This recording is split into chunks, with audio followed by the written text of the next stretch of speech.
Century 14 for a shooting at Century Theaters. They're saying somebody's shooting in the auditorium. Roger, keep your fires west of the smoke. You're cleared hot.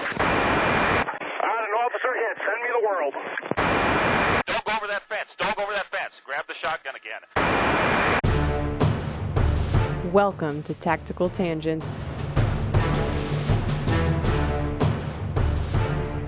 Welcome back to Tactical Tangents. This is Mike. This episode is brought to you in part by Point 6. I've always been a big fan of merino wool socks. I learned a long time ago as a dog handler. I walk around a lot, and the last thing that you want to do is wear cotton on your feet. Nothing manages moisture and fights blisters as well as merino wool. It's a little bit pricey, but it's worth the money. The best part about Point 6 socks is they have a lifetime guarantee. Go check them out. POINT6.com, point6.com.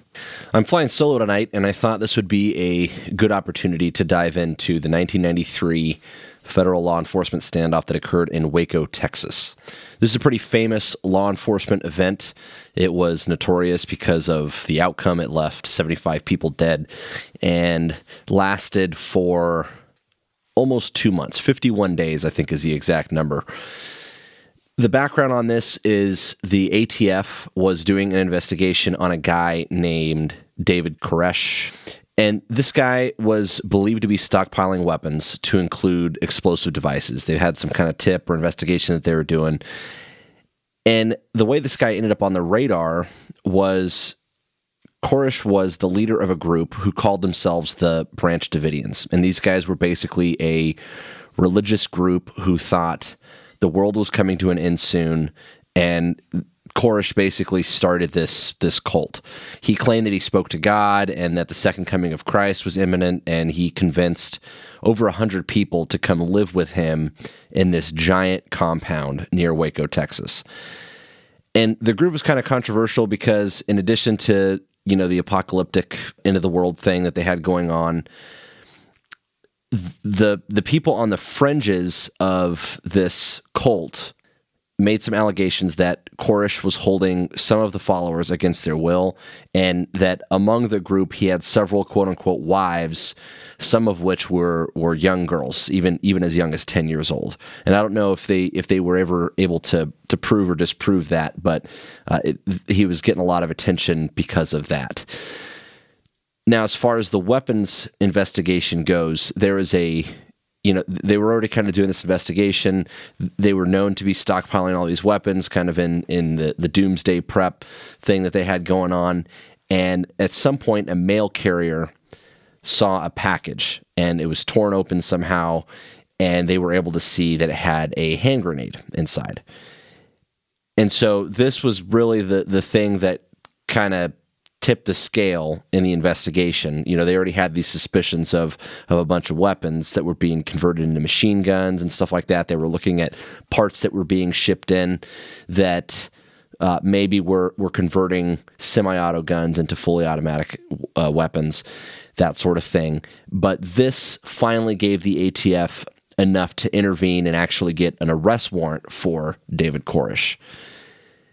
I also read somewhere in here that there were some undercover agents, and they were able to make it into the compound, and apparently they didn't do a really good job of covering themselves. They kind of played into this like they were a member of the cult thing, but everyone kind of knew they were cops. They stood out, I guess, and afterwards some of the survivors that were interviewed, were able to say yeah, we knew those guys weren't one of us, but they were in the compound enough to kind of gain some intelligence, and they were able to attest to the fact that they had just piles and piles of weapons and guns throughout the compound. So they knew that this place was well fortified and that there was a lot of weapons.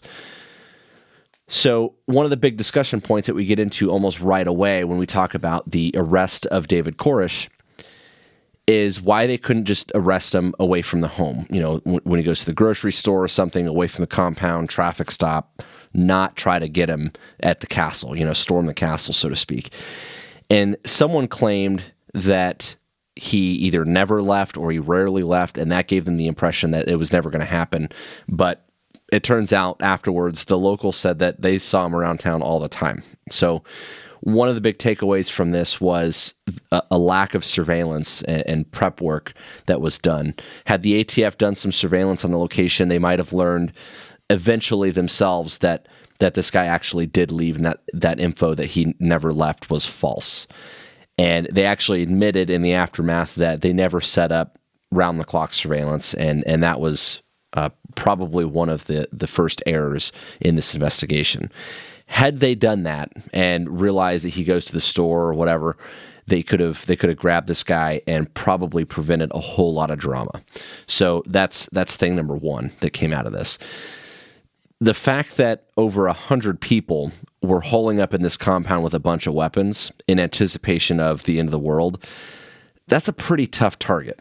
And it surprises me even back then. Granted, this was one of those events that really shaped the future of law enforcement for in a lot of ways. And this idea of not storming the castle was probably one of them. But still, I can't imagine a scenario where, you've got this huge compound that's kind of isolated with hundreds and hundreds of weapons. You've been inside, you know how hard it's going to be, and you don't even set up surveillance and kind of get an idea of the routine. And the routine isn't just necessarily that Koresh left. It could just be stuff like, do they do patrols? Does anybody leave? Maybe they could get to a point where the women and children are going to be isolated and stuff like that. And there was a little bit of that. The intel that the undercover guys got, they had a little bit of that going on. But how they didn't set up surveillance and try to develop that, I have no idea how that wasn't a bigger deal.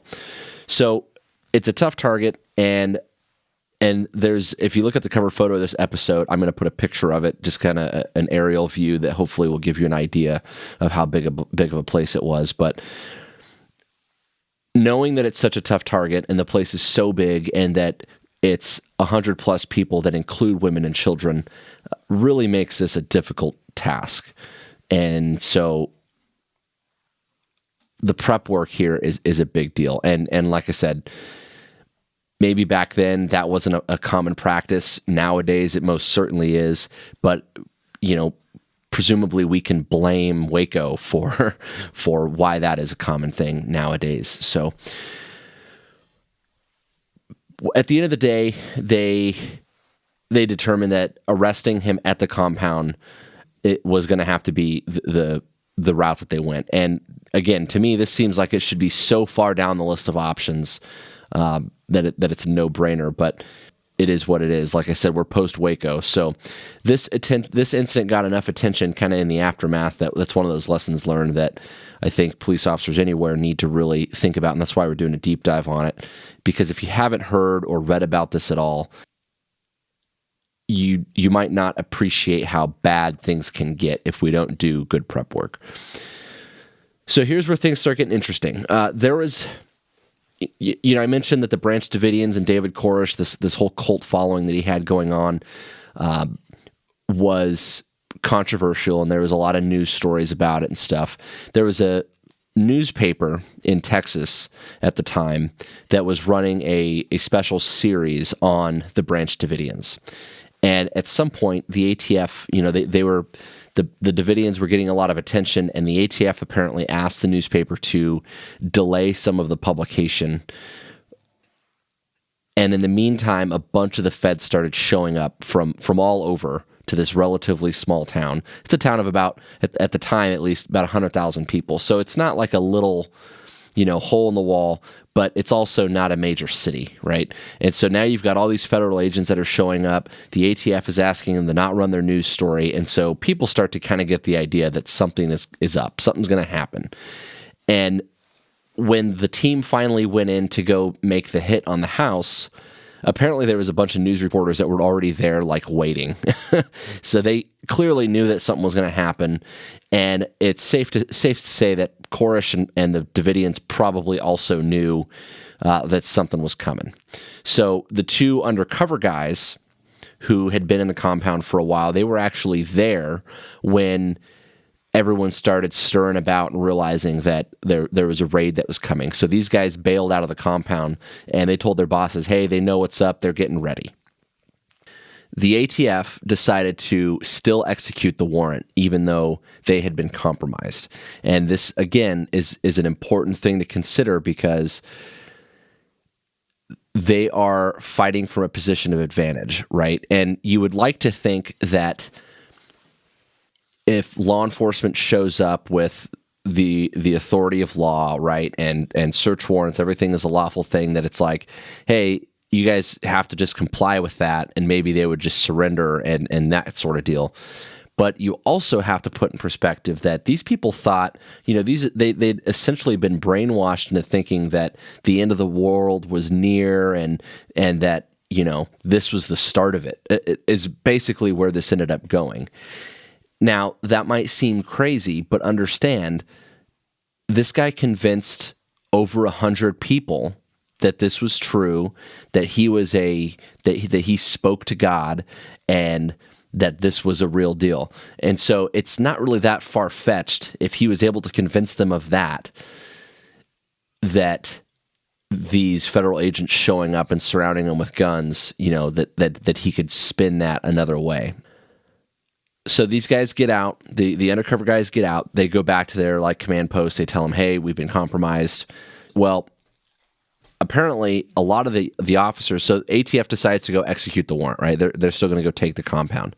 And apparently some of the agents that were flown in from all over, because obviously they needed a lot of people, they were not fully briefed on how extensively armed these people were.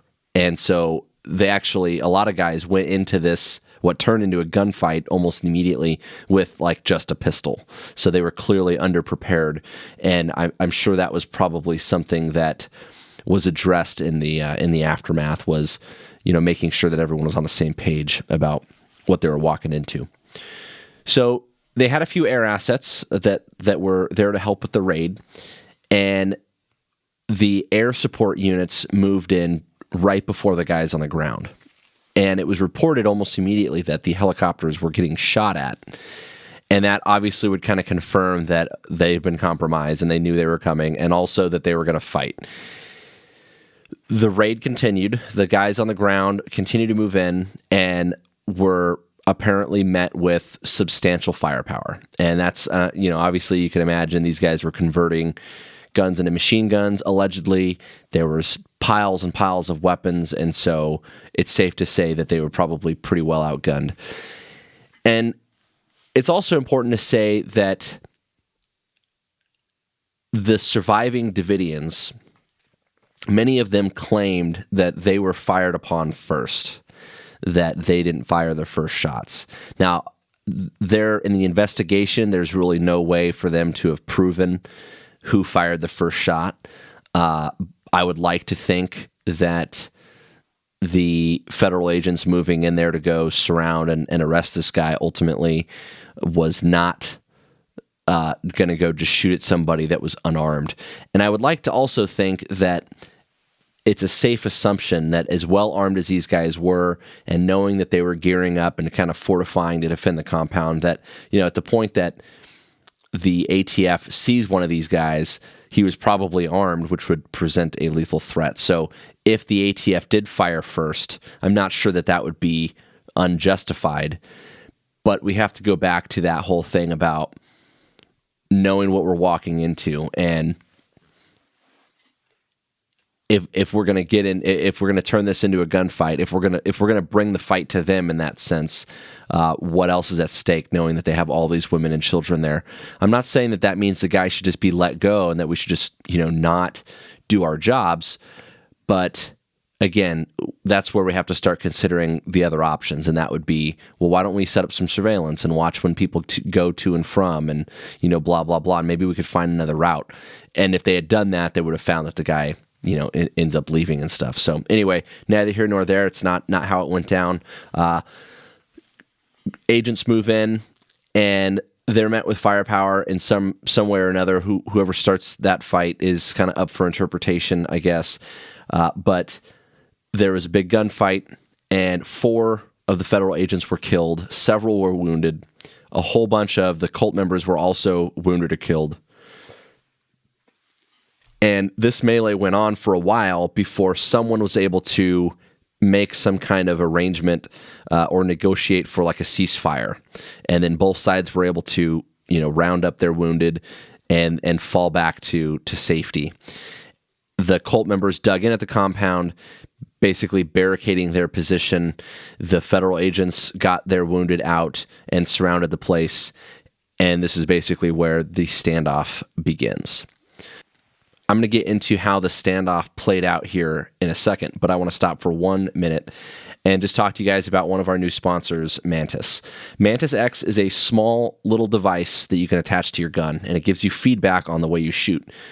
One thing we've touched on several times in our show are the principles of deliberate practice. And one key element in deliberate practice is to get coaching or feedback. And if you're practicing on your own, that's kind of hard to do. But with the Mantis, it's an easy fix. You put this thing on the rail of your handgun, and if you don't have a rail, they make adapters, so no worries. You should be able to make it work. And it tracks the movement of your gun in the milliseconds before and after you pull the trigger. If you know anything about shooting fundamentals, you know that trigger control is a big one. And basically, if you can pull the trigger without moving the gun, you're in a good spot. The bullets are going to go where they're supposed to go. The Mantis will give you a readout for every shot. It'll score your trigger pull from 0 to 100. It'll tell you how much or how little you move the gun each time you pull the trigger. You can use it with live fire. I've done that. It does work. But where I have found it the most useful personally, and to be clear, before they sponsored the show, my wife bought me one of these things for my birthday, and I use it all the time for dry fire. That's where I found it the most helpful. If you have a qual coming up, you have to do some shooting that you're going to be graded on for something at work or whatever, or a competition. If you're into competition shooting, you can run drills using the little Mantis app. It gives you scores and feedback. You can collect some data from what you're doing, and I can almost guarantee that your shooting will improve by using this little device. They're pretty cool, $150 or so. We hope that you'll check them out. Mantis is sponsoring the show, so go give them a look and make sure that you tell them that we sent you. It's mantisx.com is their website, MantisX.com, mantisx.com. Again, let them know that we sent you. Go check them out.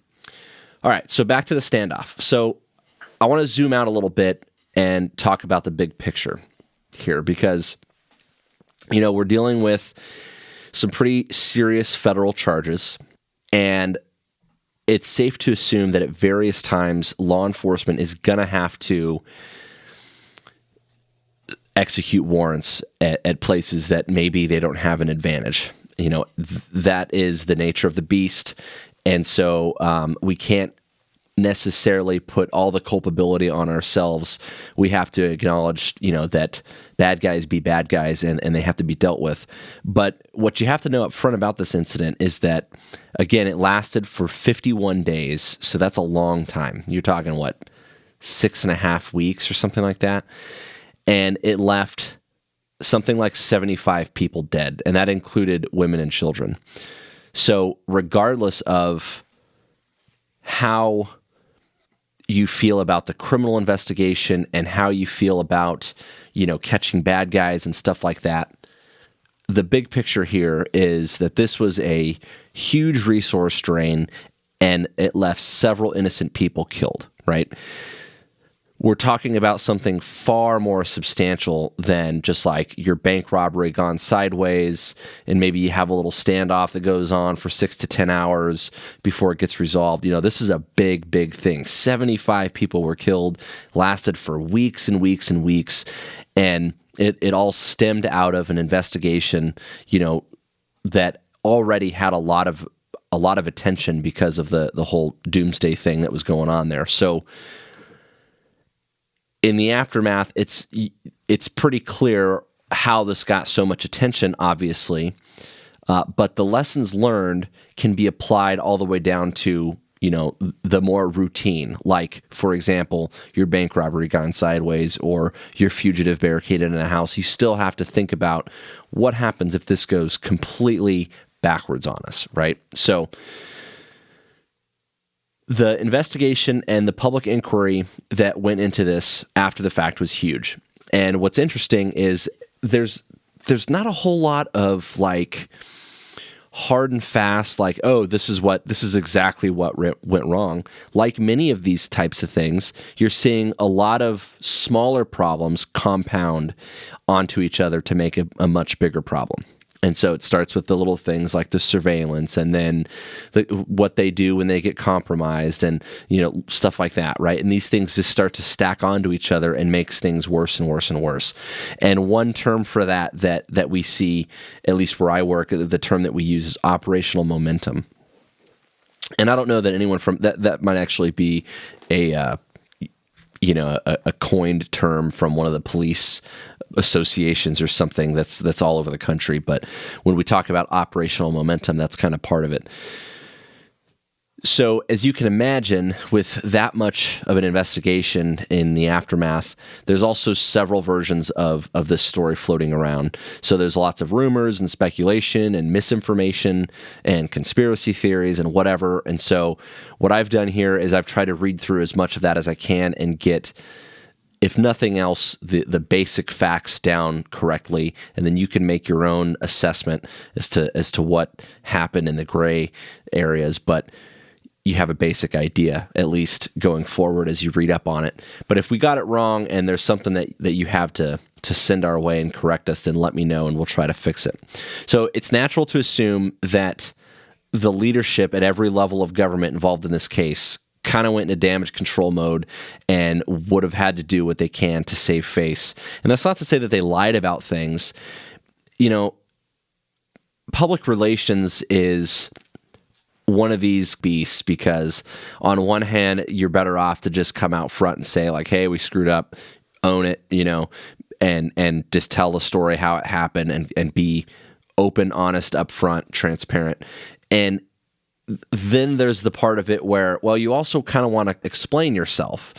And again, it's not to say that anyone's lying or that they're making excuses or even that they're trying to justify their actions. It's just that these types of events, especially when they're little problems that compound into bigger problems, they're very, very complex, right? And so in the aftermath here, you've got these people who, maybe they're trying to say like, hey, yeah, we screwed up, but like it's not the kind of mistake that people need to go to jail over per se, and I'm not saying that that's the case here. I think this went 75 people get killed. This goes on for 51 days. Yeah, if someone screwed up, they're going to jail for that. Absolutely. But you can understand if you're the figurehead of one of these organizations and you're trying to say like, well, this is why we didn't set up surveillance, or this is why we didn't get them away from the home. You're basing decisions off of sources that you're getting from, a few steps removed and all these things. And so you could just imagine how this goes out in the media, right? I mean, imagine what it would be like today with social media, because the narrative gets pushed almost immediately before anyone has a chance to really react to it. So it's really hard to sort through this, because you got these guys that are in damage control mode, and obviously it didn't end well, so they're trying to not get prosecuted or sent to prison or whatever. But we're also start in that fiasco that follows, people start getting pitted against each other, and we lose sight of taking the lessons learned and trying to make sure that this kind of thing never happens again. And hopefully that's what we're trying to do here today in our debrief, is not assign blame so much as make sure that people out in the world understand what happened and what the reasonable steps are to prevent it from happening in the future. So keep in mind that, and I mentioned this a minute ago, we're dealing with a group of people who were brainwashed into thinking that this law enforcement intervention that was occurring was literally the beginning of the end of the world. If you start with that premise, it's like trying to argue with a drunk person. You get in those like really repetitive, circular conversations with somebody that reason doesn't really apply. And so if you're going to be in a 51-day standoff and try to negotiate a fix, you can imagine how like you're looking at that problem going, this is going nowhere. And so at some point you either have to walk away or intervene, right? So just understand going into that, that was probably on everyone's mind as well. And there's also something to be said about, if these guys with the guns doing the shooting and David Koresh is a lunatic, do we want to leave him with all the women and children? Like, are they really better off there, or do we need to stay there for their sake? If they're supposedly or maybe being held against their will. Again, another complex, complicating factor. So it's important that, studying these events like this, that we're careful about what we dig our heels in on and where we're going to start pointing fingers and stuff. Again, another thing to consider is evidence processing and crime scene processing and that kind of thing has come a long way. Technology's come a long way. I mean, how many you look at YouTube video and body-worn cameras and how that's changed things for law enforcement just in general. And I don't mean in only an accountability way, like, oh, people can't cover up their... No, that's not what I'm saying. Even for us, for police officers, I can go back and review my body-worn camera footage after an incident and make sure that I get it right. And I can watch it and I can say, like, oh, I didn't realize I did that, or I said that, or I totally missed this other detail. Again, the deliberate practice thing I just talked about with the Mantis ad, getting feedback and coaching, having that camera available as an individual officer, not related to getting in trouble or anything like that, just for my own peace of mind, changes things quite a bit. And that's not something that we had to go back on. So let's not dig our heels in on this too much and get too wrapped up in who needs to go to jail or prison over what. Just try to have an open mind so that you can recognize this kind of worst case scenario thing. Regardless of which side you take in terms of any kind of culpability on behalf of the government, it's important to consider that even among the ranks of the FBI, and after this turned into the shootout with the marshals and stuff, the FBI got involved, and ultimately the FBI's hostage rescue team, HRT, got involved, and even among the ranks there were disagreements about how the situation should be handled. The hostage negotiators were working their angle, and obviously, like I said, you can imagine how frustrating that is. You want that peaceful resolution, but it's hard talking in circles with crazies. And the tactical guys, specifically the relatively young hostage rescue team at the time, wanted to do tactical things. They wanted to go in there and save the day. And so there was some stuff going on, for example, that on the tactical side, they were trying to agitate Koresh and the Davidians to surrender, which is a viable tactic. So you'll do things like, I think in the case of the Waco incident, play loud music and disturb their peace and just try to wear them down and make them frustrated and tired, and just kind of you're cutting off their supply chain. And eventually where this whole thing got really bad was when they introduced gas. But we'll get to that in a minute. But they're trying to agitate these guys to break their will and get them to just give up, right? And meanwhile, the hostage negotiators have another angle on this, and so there's disagreements among the ranks, and that's a real thing. We deal with that all the time, like in the tactical realm that I work in on a SWAT team. Everyone has their wheelhouse, and it's entirely possible that those two teams, that two teams that specialize in two different things, are going to disagree on the best way to handle it. And it doesn't mean that either one of them is necessarily wrong. There might be more than one way to do it. But in this case, it went on for 51 days.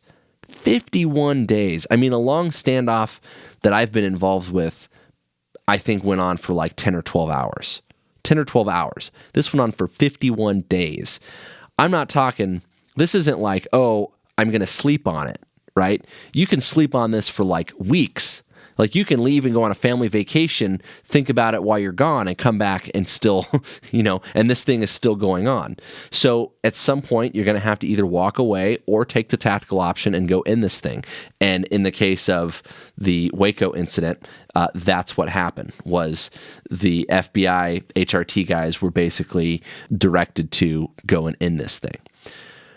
But that option of how far are we going to take this is a big question that I think Waco needs to prompt police officers everywhere to consider when they end up in these kind of standoff things, because they happen in smaller scales all the time. I mean, domestic violence suspect, bad guys inside, wife and kids are in there, and he's drunk or paranoid or high or whatever, and we want to go kick in the door and storm the castle to get the mom and the daughter out. Is that the better way? You don't want to leave them with bad guy per se, but we have to make sure that we're considering all of the different angles and the things that can go. So that's a big question. To what extent are we going to take this? Because as we'll all see, the option in which 75 people get killed is exactly the opposite of what anyone should be going for. And again, I'm not saying that the government did everything properly and this is all the Davidians' fault. The government is absolutely culpable. But that being said, this is that trade-off, right? Is like, do you let them just get away? Like, do we let them just go ahead and hang out there with all their hand grenades and machine guns and women and children, and this guy's supposedly raping 10-year-olds or something? I mean, you see what I'm getting at? So, yeah, there's culpability there, because in no case should we allow it to go necessarily to this extent where all these people get killed, right? But in terms of, is there a better option? I mean, that has to be pretty heavily considered. And the option where, if things go this sideways and all these people get killed and that's on us to any degree, then we were not successful, right?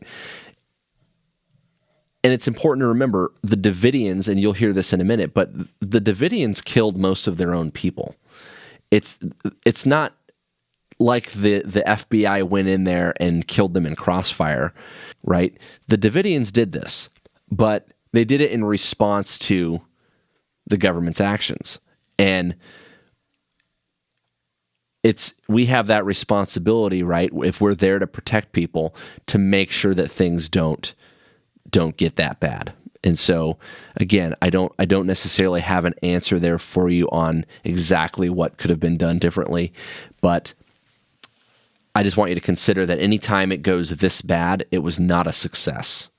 It was not a success. So absolutely, the government is culpable there, but it doesn't mean that they went in there and murdered these people, because the Davidians did that. Okay, so in terms of the deliberation process or the possible outcomes to consider,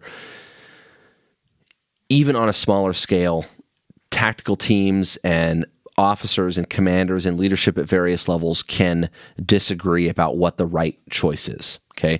And so you have to consider all those angles, and we really have to look at the contingencies if things go sideways, because this is what could happen, right? Is exactly the opposite of what we're trying to do or trying to prevent by being there is the result.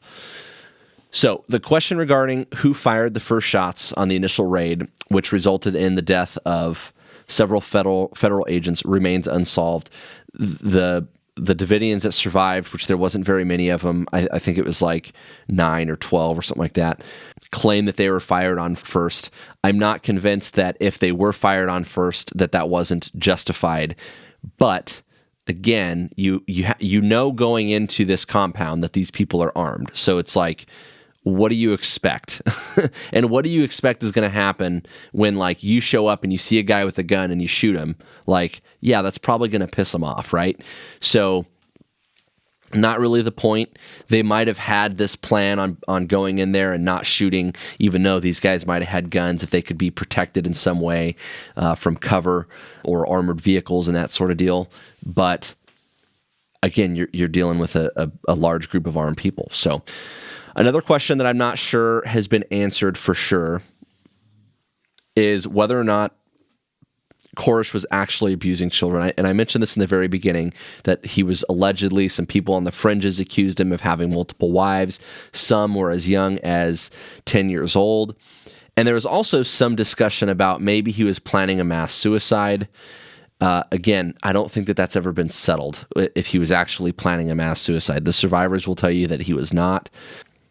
What I would say, though, is that what the survivors, what the people who were following him believed or thought they believed is not necessarily the same thing that Koresh had planned or in his mind on what was going to happen in the future.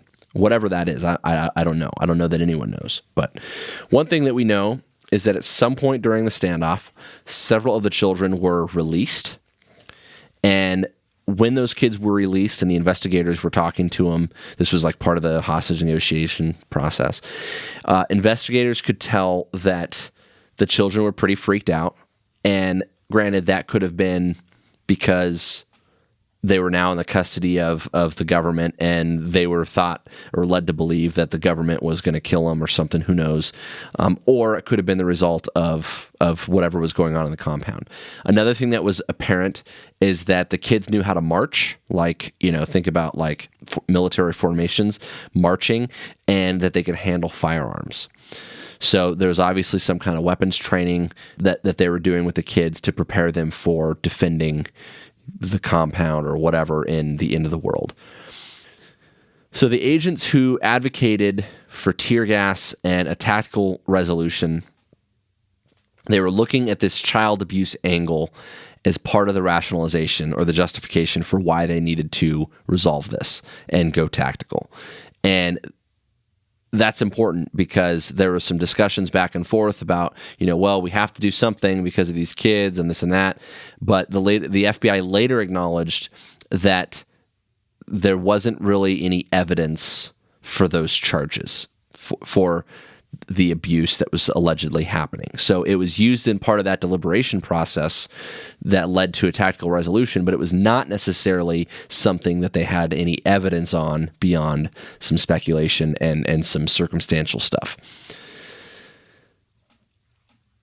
Whether or not the children and the other presumably innocent people were in danger because of a pending mass suicide or some kind of abuse, that's an important question because it weighed in on that decision to introduce tear gas into the compound, which is ultimately what led to the tragic ending of this standoff. Again, I'm sure that the feds who were there were legitimately trying to do the right thing for the kids and to get them away from this crazy guy. And I'm just asking, at what cost is the question that we have to ask and answer. So again, not a happy story, but is what it is. What the FBI was able to determine was that the Davidians were the ones who started several fires after the gas was introduced. So HRT, using some armored trucks, they're able to introduce gas into the compound, and the Davidians, in response, start a fire. Several fires, actually. And what they're able to determine was that the fires are ultimately what caused a lot of the deaths in the compound. Again, an important question because some tear gas, like canisters, you think like the grenade-like canisters that would deploy tear gas, some of those use a burning fuel. And that obviously presents a fire hazard. And so you have to be careful with those. So there could be a case or an argument that in the process of introducing gas, they started a fire. But in this case, the FBI, after the kids were released, they sent some supplies back in, I think like some milk and that kind of stuff. They planted some bugs. And in the bugs that were in these milk cartons, they were able to record several of the Davidians discussing the fires. And so they were able to determine that the Davidians were the ones that started these fires. So again, I'll go back to that culpability thing. The outcome certainly sucks, and the government is culpable in what happened here, absolutely. But it's also difficult to say that the feds should carry the burden of the Davidians starting fires over the tear gas. I don't know if the starting of the fires was like for area denial. Maybe they were trying to keep, those entry points, make it so the feds couldn't get in. I don't know if the fires were part of the mass suicide plan or something. Who knows? I don't know what the answer is there or what the purpose was, but from the federal agent side, from the government side, if the mission was save the women and children, who started the fires doesn't really matter. They were killed, and so the mission was not a success. Again, I know that's not a sexy answer, but the important takeaway is if nothing else, is how these little things at some point start to build on each other and build into a bigger and bigger problem. It's a slow creep, and so that's important to watch out for. It's kind of like that analogy about the boiling frog. If you put him in boiling water, he'll hop out, but if you put it in and turn the heat on, go slow. Think about it like that, and how these like standoffs have these little things that start to build up, right? So it starts small and it gets really big, and so we have to watch out for that slow creep. So in the aftermath, 75 people were found dead. Only 9 made it out alive of the Davidians. 50 of the people killed of the 75 died of smoke inhalation. So the fires were a primary cause of the outcome there. Something to consider if you're a police officer or a firefighter is the possibility of dealing with fire as a weapon. Firefighters are typically not going to go where bad guys are, and cops don't fight fires.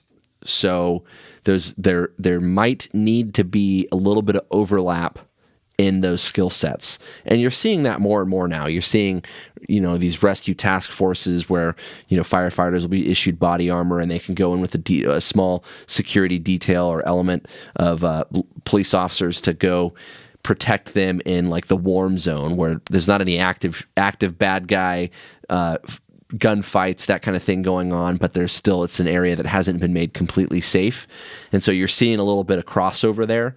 But if you work in either of those industries, law enforcement or the fire service, it's something to consider, is that crossover thing, because fire as a weapon is an important thing to be prepared for. It's food for thought.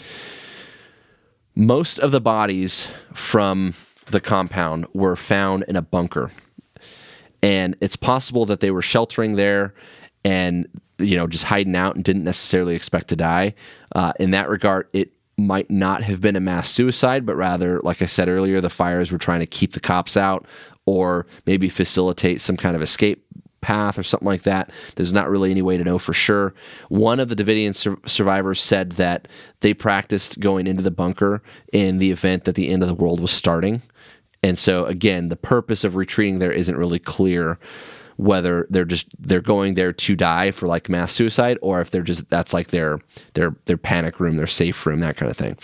In the aftermath, several of the surviving Branch Davidians were charged with criminal offenses that ranged all the way from manslaughter to the weapons charges. The sentences served by those who were convicted were substantial. I don't remember the years, the age, or the term lengths. I read them, but I didn't actually write them down, so I'm not 100% sure. But what I do know is that as of 2007, all of the people who survived and were sentenced to prison sentences have been released. So none of them did any more than about 14 years of prison time for those who were involved and charged with criminal offenses. The survivors maintain that the feds fired first. Like I said in the beginning, the courts have heard civil cases against the government by the surviving Davidians, and those courts have ruled that the Davidians fired on agents serving a lawful warrant. There was also a case against the government related to injuries caused during the fire because the armored vehicles that they used to introduce the gas, they drove them through the front door and damaged a staircase, and that they claimed prevented or delayed their escape during the fire. The fire is still what caused the injury, but again, part of any gas plan has to include giving them an escape route, so that's an important lesson. Again, I don't know the outcome of that case. It was just a point that was raised that an escape route was prevented because of the truck driving through the front door and damaging a staircase. So you always want to give them a way out if you're going to introduce something like gas. So the important part of the story isn't one particular thing or wrongdoing on behalf of the government per se. It's not necessarily the story of a madman who led or was planning to lead his followers to their death, because we're not necessarily sure of that either. It is clear that the guy was crazy. I think we can agree on that. And it's also, I think we could agree that what he was doing was not okay. But in terms of government intervention, I think any outcome that leads to the death of several people, of anybody, let alone kids, has to raise some questions. Is the lesser evil that we intervene at the risk of basically every innocent person's life? would it have been better or appropriate to walk away and let them just go on with whatever it was that they were all about? I'm not so sure either way. It's a complex problem, and I honestly think that the people who were involved in that investigation, who were on scene, and the leadership at the time had to use their discretion and best judgment to the best of their ability. And we have to consider how big of a burden that is, because it's not an easy thing it's not a simple solution or a simple decision, right? One thing to consider is if the tactical resolution had been successful and everyone was safe at the end, this probably wouldn't be a story at all. I mean, you'd probably still hear about the crazy guy in Waco, Texas that had all this cult following or whatever. But it would be the story of a perfectly executed tactical operation that saved the women and kids from a psycho. And so, the story can play out one of two different ways. And we can't necessarily plan every operation based on the what if it goes poorly. Because if you think about hostage rescue, that's one of those like no fail kinds of jobs. You're going to go in there and you're going to save the hostages, and that's kind of how you have to look at it. But when your finger's on that trigger, you have to think about what happens when things don't go the way that you expect. So I think that's an important takeaway. And again, I know that's not very specific. It might not be very helpful, but it's an illustration that the no kidding worst case scenario is always on the table. For whatever you're planning to do, everything from walking away to storming the castle, it's always on the table. So that's all I got on the Waco, Texas incident. I'm curious what you guys think. You can always go join our conversation on Facebook in the Tac Tangents podcast group. If you go in there, you can join, and we talk about the podcast as well as give your input and feedback if you want to shape the future of the podcast. Make sure, if you haven't already, that you go check out our sponsor, Ride On Optics, at rideonoptics.com. You can buy anything from red dots to long-range scopes to binoculars from Ride On using the discount code TACTangents to get 15% off. They have a lifetime warranty. They're legit. We had Brady on the show, and he talked all about his stuff, so make sure you go look for that episode. It's good stuff. We put out new episodes on the 1st and the 15th of every month, so make sure you subscribe using whatever app that you're using to stay in the loop. You can contact us, info@tacticaltangents.com, or on any of the social media outlets at TacTangents, and we hope to see you next time. Good talk.